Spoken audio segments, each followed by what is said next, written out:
Well, hello, friends. It is TexAgs Rewind presented by Yeti. Got a text message, Luke Evangelist. Somebody's like, you guys are talking a lot about vacations, haircuts, and clothes. And I'm like, it's July. But guess what? Next week, what do we have to talk about, Lucas? Football, SEC Media Days. The season officially starts. Nick, what was your favorite part of the show today?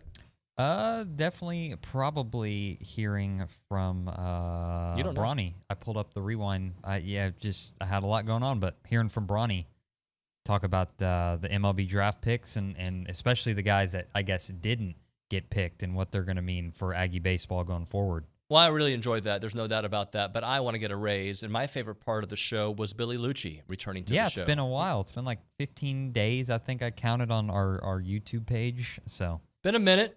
So we talked to Billy. We got a lot of things to get into. Seeing elk and not seeing elk, his trip to Colorado. We talked about A&M, why they're so hated out there, and their floor and ceiling. We talked about that. We did a South Carolina football preview. That was interesting. And, of course, we got to all your text messages. I don't know why I added that to this part of the program, but it doesn't matter. That's what gives Luke a job. That's why he's here, is to read those messages and also come at me every once in a while, which is going to get him in trouble one day.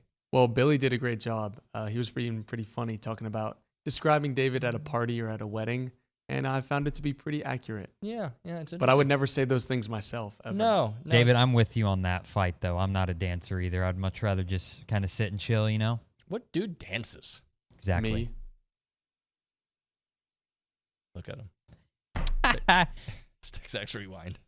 If Hendon Hooker and Jalen Hyatt were really special, then it's like years ago I had this argument where we said, in 2013, A&M's offensive line is going to be just as good as it was last year. Like, how?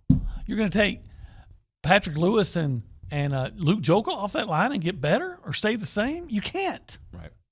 It reminds me of when I was working for Rivals, right about Sam Bradford moving on from Oklahoma. And I had some Yahoo from Oklahoma was saying, hey, Landry Jones is coming up and he's better than Sam Bradford. No, he's not. Was he good? Yeah. He went better. But they weren't as good as they were with Sam Bradford. Is Texas unpredictable? Hell yeah. Texas, I'm saying it today. If there's any Longhorns listen to us, I don't know why you are, but if you are, we appreciate it. But hey, Texas absolutely should win the Big 12. If Texas does not win the Big 12, it is a colossal coaching failure. But how many times have you seen Texas in the last 10 years should win the Big 12 and doesn't? If they were to go 8-4 this year, again, right? Yeah. Is Sark their coach next year in the SEC? Probably. Yeah, I think so too. I don't think they'll acknowledge a mistake that soon. Yeah. You know, they're Texas. Now, if they go 7-5? I think what happens with a bad year, unless it's just a complete collapse, that if they have a disappointing year, he gets on the hot seat for next year. Well, then he gets fired next year. First year in the SEC, if you go 7-5 in the Big 12, and then you come to the SEC, you're not. No, I think he'll coach at Texas in 2024, no matter. What I'm saying is, unless they have a losing record, he will probably have if they have a losing record this year in the Big 12, they're going to have a losing record, I think, the following year. I'm not saying they're going to have a losing record in the Big 12, by the way, but are they going to go out and lose to Kansas? Maybe. Are they going to win a bunch of games, say, hey, we're back, and then lose to Iowa State? That's what Texas does. Yeah, I think too that we need to make sure we recognize that we're super happy for Hunter Hoss and Nathan Detmer and Trevor Warner. I mean, that's a lifelong dream realized yesterday, and for three guys that had really good years, really good careers at A&M, and Hunter Hoss put together one of the best seasons we've ever seen at shortstop, and Nathan Detmer certainly left us with a ton of memorable moments. And I mean, how many times did we watch Trevor Warner throw the ball from third to first and just be in awe of his arm strength and his overall talent? So really cool day for those guys, and really happy for those guys and their families. But yeah, I mean, if you're looking from an A&M perspective and next year's club, I mean, getting Gavin Grahovic to school is a big deal. Getting Cade Sorrell to school is a big deal. Getting Weston Moss, big deal. And, I've said it a bunch before, Jim Schlossnagle, it's not going to be where he's going to rely on the portal so much as he gets into his tenure in College Station, because baseball recruiting's done so far out that even when you hire a guy that's as very highly thought of and really good at his job, like Nolan Cain, he's going to come in and be a few years behind on the high school recruiting front. So it was always going to take a little bit of time for them to get the talent level coming in where they wanted it. It's starting to happen now. When you look at last year's class with those freshman pitchers and Jace and Caden Kent, and then this year's class getting Gavin Grahovic, and Cade Sorrell for that matter, that's 2 Jace Lavalette level talents to come to school as position players. And who knows what kind of impact they have immediately, but they've certainly got the raw skill set to be high impact players early on in their career in the SEC. Help me understand, can they build on last year's success? Yeah, I think honestly you're preaching to the choir, and I think that's where a lot of us feel that this program is at. I think it's a really hard team to handicap because, you look at last year, right? And you look at the 8 wins, you look at the wins over Texas A&M, the Tennessee game, and obviously A&M's down a little bit, but really you point to the Tennessee wins and the Clemson win, and played really well against Notre Dame in the bowl game. And as reporters, we kind of look at it and say, okay, over the course of a season, you're going to kind of have a better idea of what a team is over probably, let's say 6-7 weeks. At the end of the year, you can kind of take a real good look at where this team is.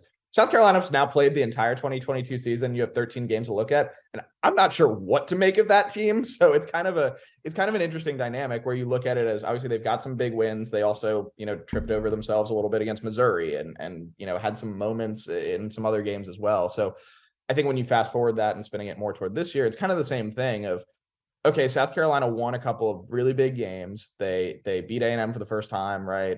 All of those things are big benchmarks for South Carolina when you're trying to sort of get into that upper middle portion of the SEC and put yourself in a position to compete for a breakthrough season. But again, you also have to tie in the fact that they lost to Missouri. They were run off the field by a bad Florida team.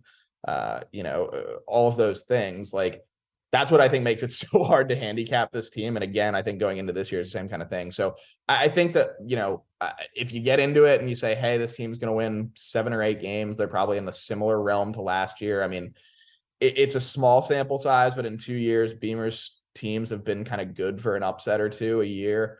You probably feel like it's fair to assume that they'll beat someone they shouldn't somewhere in sort of that, whether that's a Kentucky or Tennessee or A&M, whoever that might be, someone in that sort of rung of teams that they feel like they can at least compete with on the field, basically not Georgia, then maybe, okay, you can talk yourself into 7, 8, 9 wins. But I think really that's what makes this team so hard. I think that, you have Spencer Rattler back, you have some pieces back, you have reasons to be excited. But again, it's a really hard team to handicap. And I think you're going into another year where it's sort of yeah, they could be better, but we aren't totally sure where to sort of nail this thing down. I thought last year A&M was the team. Auburn, they never had control of that football game. App State, they never had control of that football game. Miami. South Carolina, they're down 17-0 quickly. And it kind of got on even footing, but South Carolina was kind of playing with control in the lead most of that game. Alabama was a pretty back and forth. I don't think if I'm a Bama insider and talking about them, I wouldn't say they controlled that football game. They weren't in control and then hung on to win. That was kind of a back and forth thing. That game, but to me, it felt that the defense caused those turnovers. Obviously, it wasn't Jalen Milroe. They caused it. Can I say something about that? Go ahead. Don't let me forget. Yeah, I was just gonna say, if it wasn't for the defense causing those turnovers, Bama was in control. Yeah, Bama was Bama was the more physical, talented team that day, but because of the turnovers, and people say, well, it's Jalen Milroe. Man, how many different quarterbacks did A&M have to play last year? Right. That's not an excuse. Would they have been better with Bryce Young playing? Sure. But Bryce Young was hurt for the same reason that Max Johnson got hurt and the same reason that Haynes King got hurt. A&M could have beaten Florida with a healthy Haynes. I heard Olin say, that's what we've been told. Yeah, he had a freaking broken foot. Nobody's lying to you 6 months later in a game that they lost by 20 when the kids transferred.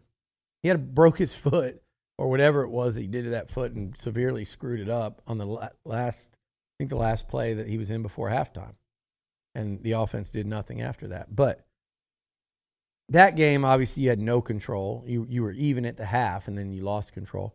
But Milrose in there because Bryce Young got hurt. It's SEC football. Damn near everyone has to play with a backup quarterback. A&M had to play with essentially 4 different ones. All right, Luke, tell the people. You already know what to do. Like, comment, subscribe. Comment who's the best answer in the office. And tell your friends about TexAgs. Follow the YouTube page. Follow the Twitter, the Instagram, the thread, or threads. Just follow TexAgs and tell your friends. So when people come at me, just so you're aware, I find something to respond with. So my response to you is I'm not coming at you. I'm just going to ask you a question. Oh, boy. If you and OB did a push-up challenge right now, who wins? Probably me. How many think you can knock out right now, nonstop? Probably close to 30. Maybe more. Nick, you think he can knock out 30? Yeah. I think he can do 30. I think we need to see it, though, don't you think? Yeah, maybe. I think we need to see it. Yeah. Nick, I bet you Nick right now, even though he says he doesn't work out, I don't believe that, could do 60 right now. That would be tough, but I probably could. Yeah, I think I could. Yeah, I think you could. This rewind's gone a little bit longer than it's supposed to, but it's my last day for a couple days. So see you guys in Nashville. Bye.